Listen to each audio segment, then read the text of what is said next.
You get stale. Popcorn. You forget about things like stale. Popcorn, stale popcorn. Popcorn. Pop. This is the Stale popcorn.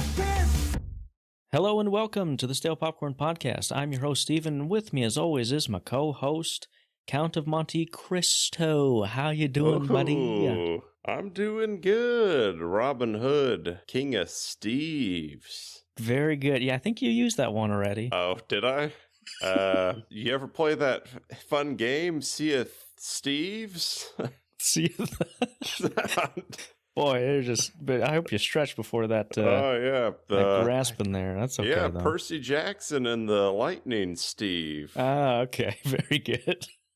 Awesome. Well, Chris, just dive in. Let's just dive in because we got a lot to talk about today. Oh yes. First of which, I sent you the trailer, Captain for America, Brave New World. What's your thoughts? Same as I always thought, Steve. There's captains, there's Americas.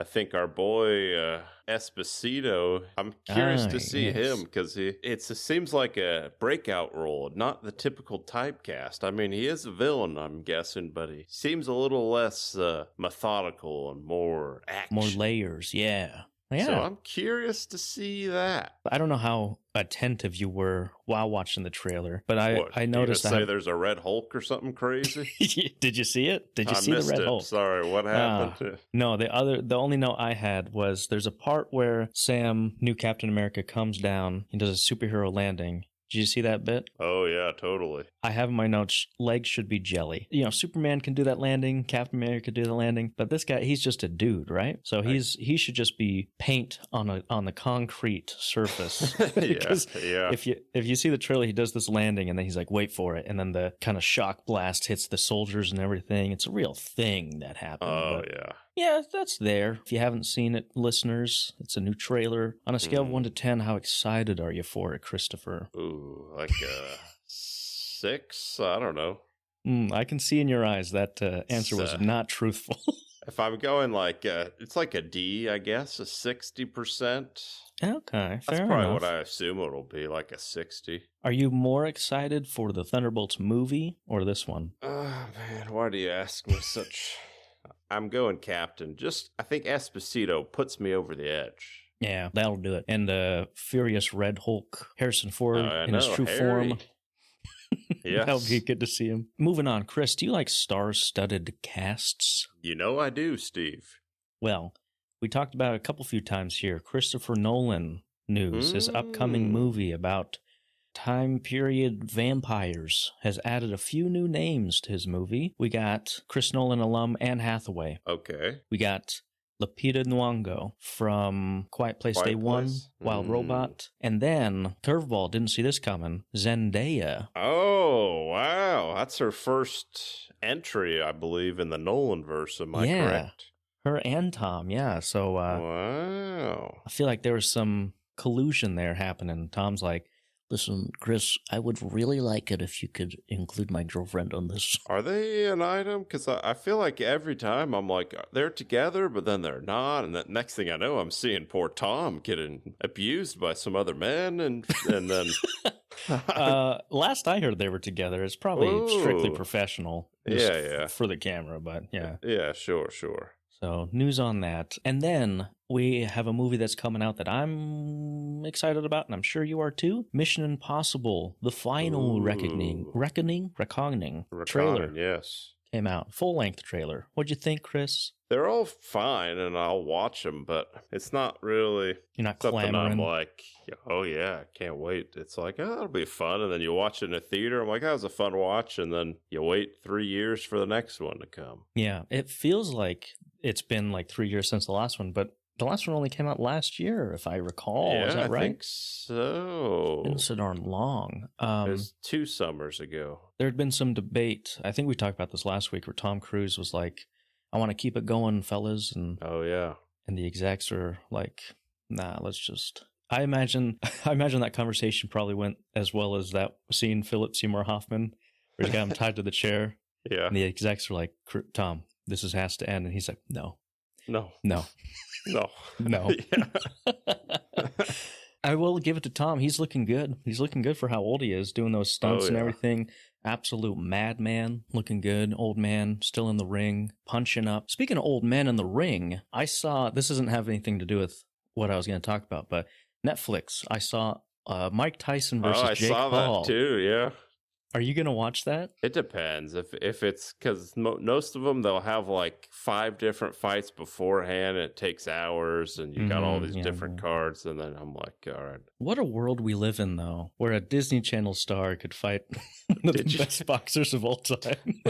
Did you see there's some clip coming around with Mike Tyson? And it's this like 9-year-old girl interviewing, and she's like, what does it mean to you to be, what does this mean for your legacy? And he just goes on this like minute-long rant, like, I think legacy's just ego. I'm going to die soon, and I'm going to be dead in the ground, and nothing's going to matter. And it's just like this.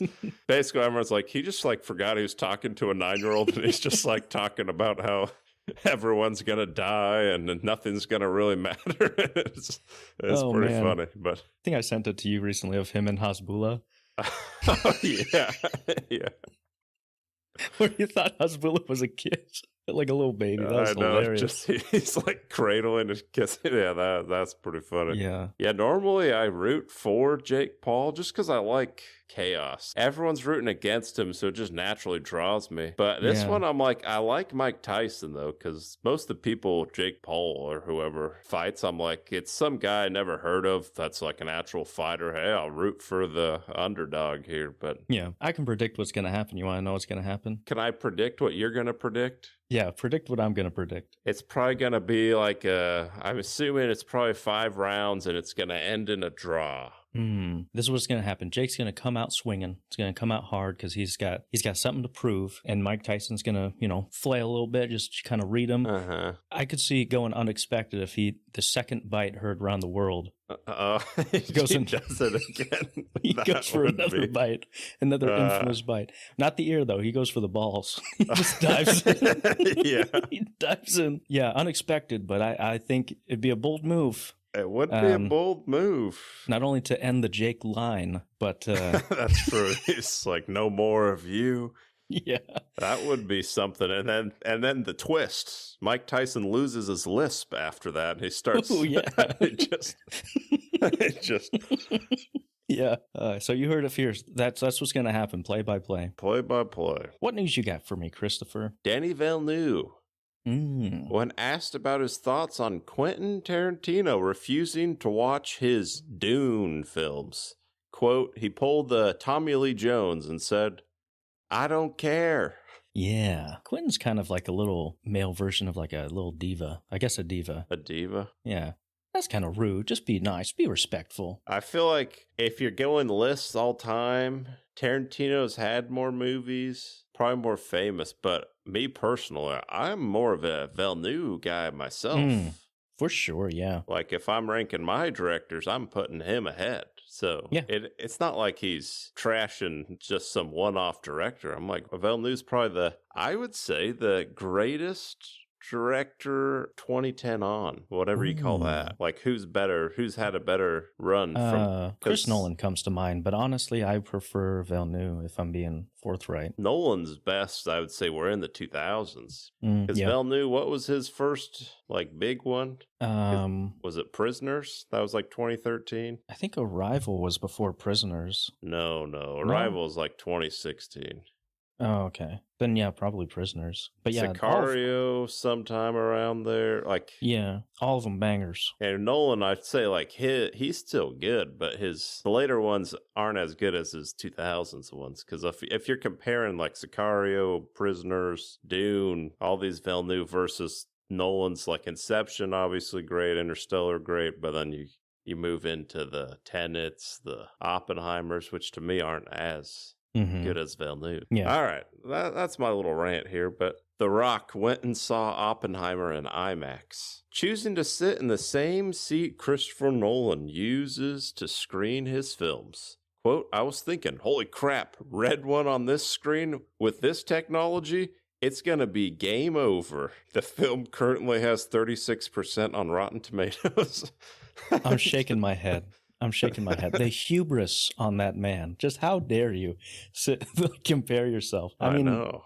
I can understand wanting to reach that pinnacle. You can't do it with Red One. We'll talk about it later. But yes. Come on, man. Come on, Dwayne. Denzel Washington reveals a gay kiss was cut from Gladiator II. Quote, I kissed a man in the film, but they took it out. They cut it. I think they got chicken. I kissed a guy full on the lips. And I guess they weren't ready for that yet. I don't think they were not ready for it. They just, Denzel, this isn't part of the script. What are you doing? Denzel, come on. The line was, my gladiator. Yeah. Oh, yeah, he's funny. like, he said, are you not entertained? And I took that my own personal way here. Yeah. We're going to be talking about that next week, are we not? Is that next week? I think it's next week. Ooh, yeah. Yeah. Maybe we'll get the director's cut of Brokeback Gladiator.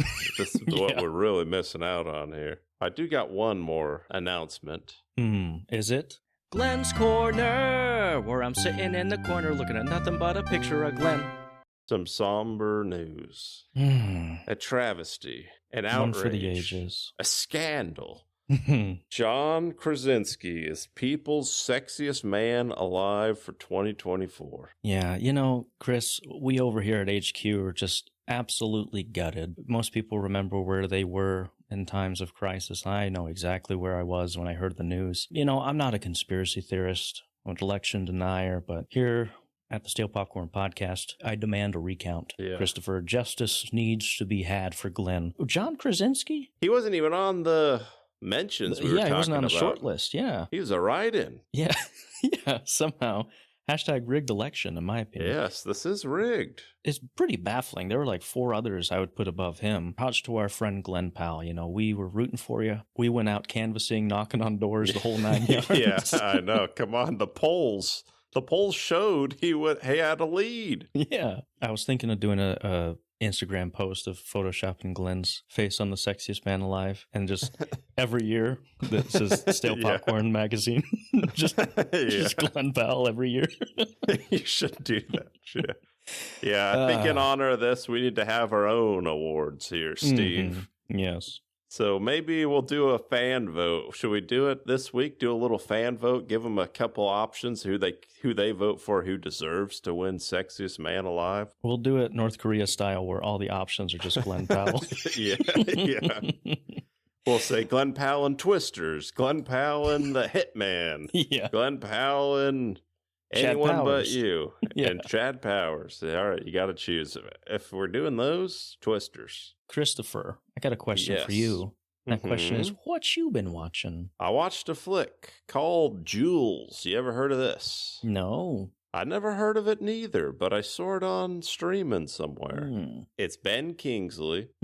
He's an old man. Spaceship falls in his backyard, and there's this alien that's just chilling at his house. And he's a little senile. So when he goes and tells people, oh, the alien, fell in my backyard, ruined my flowers, everyone's just thinks he's kind of crazy and just doesn't believe him. Even his own daughter's trying to get him to go checked into some, housing place. And it's kind of fun. It's from the same producers as Little Miss Sunshine and Captain Fantastic, which I enjoy those. It's one of those type of movies. So I actually quite enjoyed it. I thought it was kind of fun. I'd probably stand up, give that a 5-minute clap. Oh, Good flick. Is it any kind of comedic elements, or is it just yeah. It's all right. It's not like a super straight comedy or anything, but it's pretty funny. I laughed. Nice. And then I went to theaters and I saw Weekend in Taipei. You heard of this? With Luke. What's his name? Luke Wilson. All right. Is it really Luke Wilson? No, what is Evans, his name? Luke Evans. Luke Evans, the Dracula. Bard. Yes, Bard from The Hobbit. Yeah, that one, it's he goes to Taiwan, and it's an action one. It wasn't as good as I was hoping, because that's my type of flick, just kind of like an action movie. It wasn't bad, but I wouldn't really recommend going to a theater to see it. There is some good action scenes, but not. I was hoping it'd be nonstop action, but it's probably 15% action. It's action film, but not a lot of like actual combat, which that's more what I like, the combat. But Sure. that one, yeah, I'd probably stand up, give it like 2 minutes. It wasn't great, but it wasn't bad. Like, I didn't regret watching it, but I was hoping it'd be better. But that's all I've seen, Steve. How about you? You watching anything? I finished The Penguin, HBO's Penguin with Colin Farrell. Have you? I know you've been churning through it. Have you finished it? No, I saw the first episode. And then I was trying to watch it with the wife here, and it takes a lot longer when you're trying to watch it together. So I haven't been able to get past that. I do quite like it, and I mean I hear it's pretty good. Let's hear what you say. Well, I don't want to spoil nothing for you. Maybe we can talk about it next weekend. But I will say it's very good. I liked it quite a lot. I did a little story about IGN's review. Did you see that on the socials? Maybe I did, but I didn't understand it. IGN infamously has bad takes when it comes to reviewing anything. Yes. They gave it a 5 out of 10. And I said in the story, I was like, hey, IGN, can I have some of whatever you guys are smoking? Because it is definitely not a 5 out of 10. It's more of like an 8 out of 10 or a 9 even. Get into it next week. How about that, Christopher? Everything I've heard is it's all real good.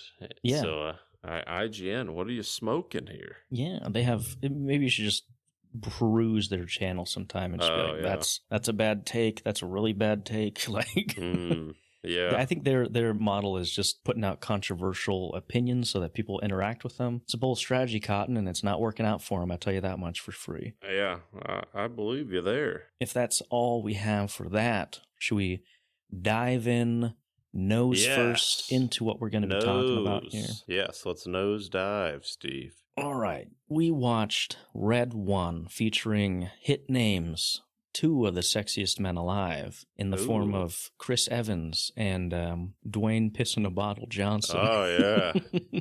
This is that in the movie. bottle with his Johnson. Yes. This was the movie that movie, yep. I can see that. I definitely can see that. We'll go into a little bit of basic plot details. No spoilers here. Give it a low rating, and then afterwards we'll go into some pros and cons. Chris, you want to give us a quick spoiler-free breakdown for us? Yeah, if you've seen the trailer, you could basically understand the plot of the movie, but basically Santa is real. He gets kidnapped, and Dwayne "The Rock" Johnson, he is the bodyguard, and basically they find Chris Evans, who's just a normal human, but he's the world's greatest detective. Hacker. And sure, hacker, detective. I was He's doing no a Batman Sherlock thing. Holmes. Oh, okay, sure. And they're like, can you help us find Santa? And he's like, what? This is crazy. And then there's a polar bear, and he's like, what the heck? And oh man, there's snowman. Wow, what the heck? And they try to find Santa to save Christmas. Now, will they or won't they?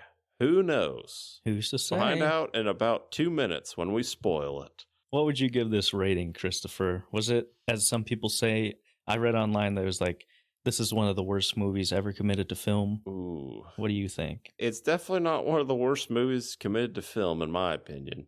Yeah. It's not as good. It's from the director of the Jumanji movies, and it's not as good as Jumanji's, which I haven't seen in years, to be fair, but I remember, like, at least the first one, I was like, oh, that's kind of fun. Like, this one, I think maybe I laughed 2 or 3 times, like a little, you know, like, oh, okay. Yeah. But a lot of it isn't that funny. But I could see like a 10-year-old watching this. Like if I was 10 watching this, I would be on the floor. I'd be telling my friends. I would be, oh man, you won't believe this. Yeah. But the problem is I'm not 10, so. That we know of. Yeah, maybe. I don't want to give away my age here. Yeah, it's not the worst thing in the world. Again, there's a very specific target audience, I'd say, which is like 10 to 13-year-old iPad kids. In the off chance that a kid that age hasn't seen like Ant-Man or any action movies or doesn't watch Mr. Beast. Because I could just, one of the worst things I imagine is watching this with a kid that age and just him turning to you and be like, this isn't good because Jimmy would be way better. Jimmy Donaldson, Mr. Beast would be way better at this. Mr. Beast can make people see. Mr. Beast can feed Africans. Like, this isn't a thing, you know, like that would be torture. But I guess it's for that audience who just like has that kind of humor, and it wasn't really for us, but I could see someone liking that. If maybe you're a middle-aged man and you're having an estranged relationship with your son, and you have a last-ditch effort, you got him over for the weekend. It's perfect for that. Yeah, I would say I would probably give it a 1-minute standing ovation. I feel like it's about average, but I feel like I've given worse movies a 0. So I'll give it a 1. That's kind of where I stand. But yeah, that's fair. I do the same, but I actually have a unique theater experience story for you, Christopher. If you'll let indulge. me hear. I love these. So I was able to see this advanced screening with my wife. They actually gave us little stockings with some treats in there, and that was fun. But that wasn't what made it unique. I had the unique opportunity to sit in front of what I could only assume were 2 Amish women who had never seen a movie in their life, don't know anything about theater etiquette, and haven't seen any kind of technology ever before. Because anything would pop up on screen. They'd be like, "Oh, look, did you see that? Did you see it?" Did you not just love it? Losing their minds. Absolutely, just at every single thing. They thought The Rock was the most funny, hilarious person. They would just like comment on everything that, he just got punched. He just got punched. I'm like, God, you know what? Like, Oh, yeah. I'm not that guy, but like, I did turn around and give him a look. Like, I was just like, could you? This is too much. This is too much. Please. Did they say anything to you? Oh, heavens, no. They thought it was like a go-ahead for more, in fact. Oh my God, he's loving this. All right. But I'd never seen more cackling hens behind me just commenting on every single thing. But luckily, it was mostly my wife kind of nudging me. I'm like, could you, I'm kind of losing my hearing. So, no, I didn't hear everything they said, but it was enough to really kind of put me over the edge. And I was just like, oh my gracious. But, I'm looking at it through a lens that... Wait, so your wife nudged you to give him a look? Is that what... Yeah, because she was just like, could you do something? Don't make me, Yeah. But at least some people had some good times so with it. So you're saying this movie's for 10-year-old boys and Amish women? Exactly, Christopher. That's the narrow audience that I'm... All right. There's their Rumspringa. If they get out to the... What is it called? Rumspringa, where they have like a vacation out in the real world? Is that a thing? I think so. So that's like their hall pass. They get to watch a movie... Yeah, they get to go have a beer. That's their... Yeah, maybe. And they chose Red One. They chose Red One, yeah. Anyway, let's dive into spoilers, eh? What were your thoughts on the 30-foot bloody Christmas witch with 2 tails? Did you... The Ursula looking... Yeah. Did you have that on your 2024 bingo card this year? Yeah, kind of expected. I mean, because... The plot ends, they save Santa, and she's, what's her name? Grelia? Have you heard of Grelia before? No, I haven't heard of that. Is she supposed to be famous? I don't know, maybe, but she is the one who kidnaps Santa for the purpose of draining his magic so that she can punish the people on the naughty list and put them in snow globes for the rest of their days. That's it. Yeah, she gets knocked off a sled, and then obviously she's gonna come back, and then she comes back as the tall witch lady with 2 tails, and it's kind of super random. Yeah, just kind of weird. The whole movie was, I would say, if we're going cons, it's pretty long. It's like over 2 hours long. Yeah, they could have cut the whole, I think, part on the beach with Nick Kroll. Yeah. As fun as much as I like seeing Nick Kroll, I was like, this isn't really... They literally just wanted to have snowmen in the beach. Somebody saw that picture on Instagram, let's just do that. So they could take that whole thing out. There's that scene where he's like possessed by her, and it's like a good 3-minute where he's doing these weird face things, and I was just like, Is this supposed to be funny? Who wants this? Yeah. And it's too long, and there's a lot of walking in stores and walking through little portal things, and it's one of those, like, you do it once and we get it. You don't need to have them do it 2 or 3 times. Like, we understand. Yeah.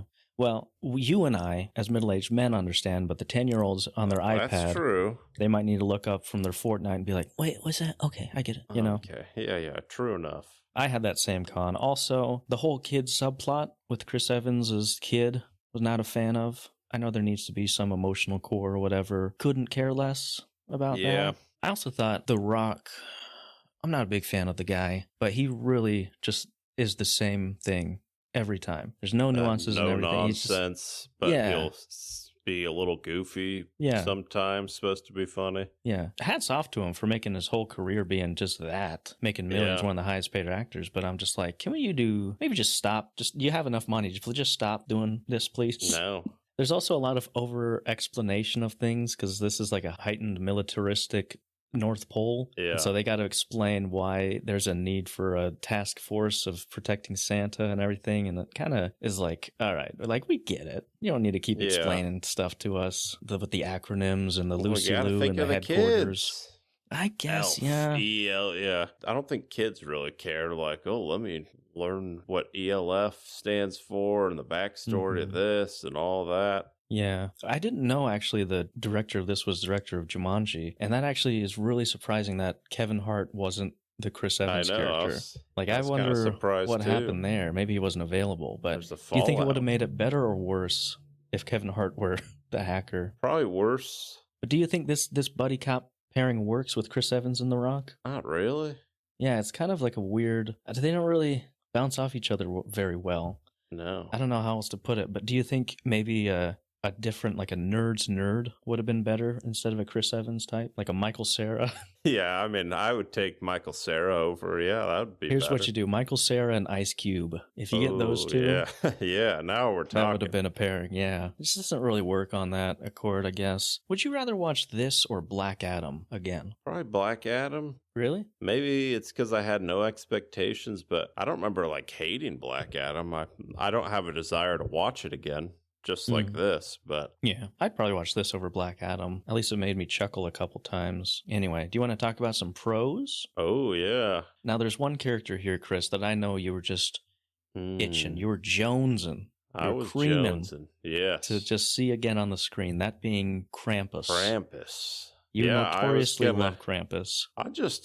He's a fun guy. I like the film. It's a good time. Sure. I thought it was... Probably my favorite was when they're out visiting Krampus and they're doing the little slap challenge. Mm-hmm. Again, I didn't really love it per se, but I was like, this is kind of fun. Fun having the characters. So like Krampus I heard of. They had the Headless Horseman. That was kind of fun. Oh, all right. I heard of that person before. Yeah. It was kind of like, in the Santa Claus 2 when all them mythical creatures are around and you're like, I like that these creatures, the Tooth Fairy and all of them are fun. I like that they're friends. Yeah. So it's kind of like fun. that. Yeah. But they're not all friends.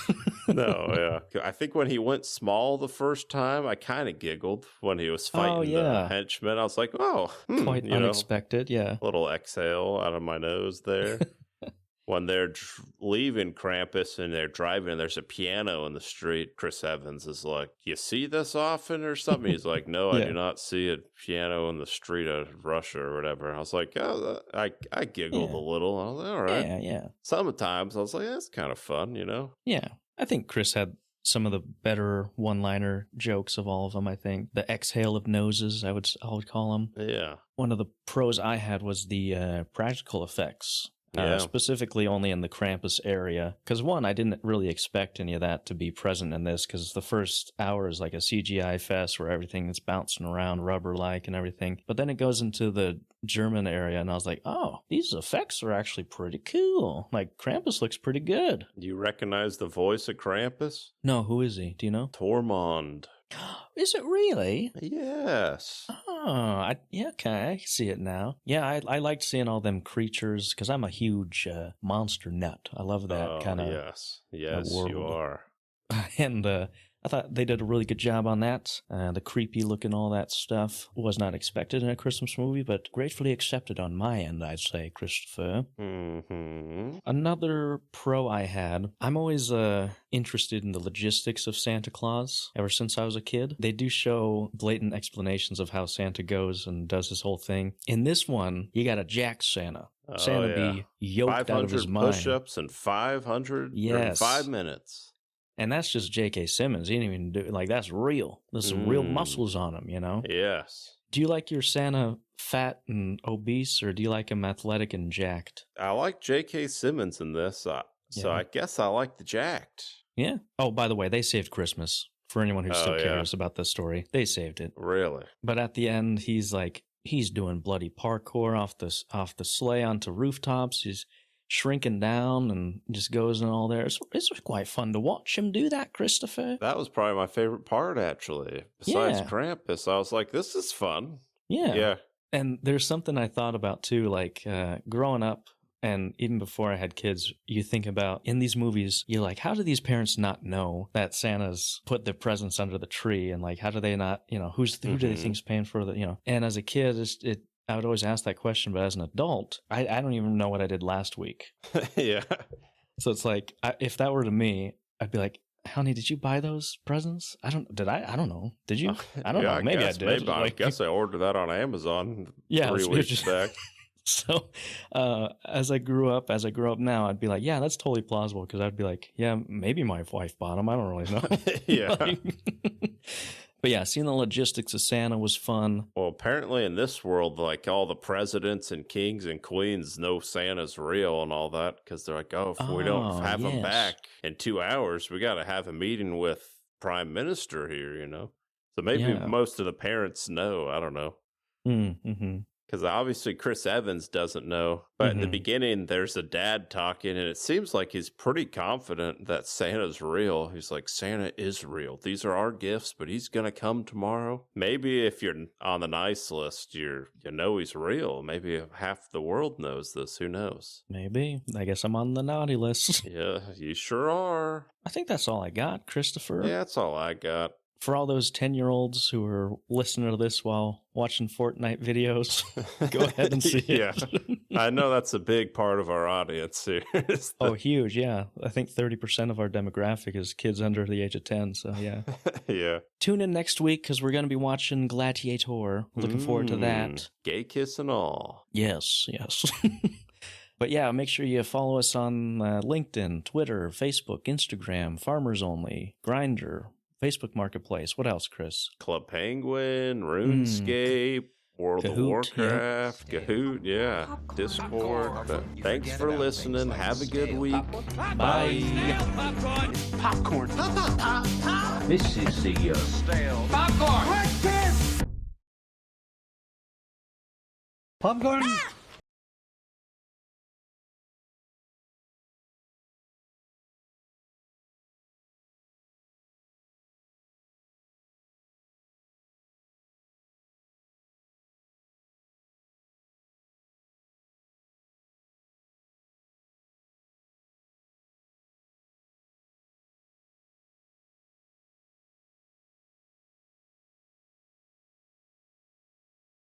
When dreaming, guided to another world, time and time again. The sunrise, the fight to stay asleep, 'cause I don't want to leave the comfort of this place. 'Cause there's a hunger, longing to escape from the life I live when I'm awake. So let's go there. Let's make our escape. Come on, let's go there. Let's ask, can we stay? Can you take me higher? To a place where blind men see. Can you take me higher? To a place with golden streets.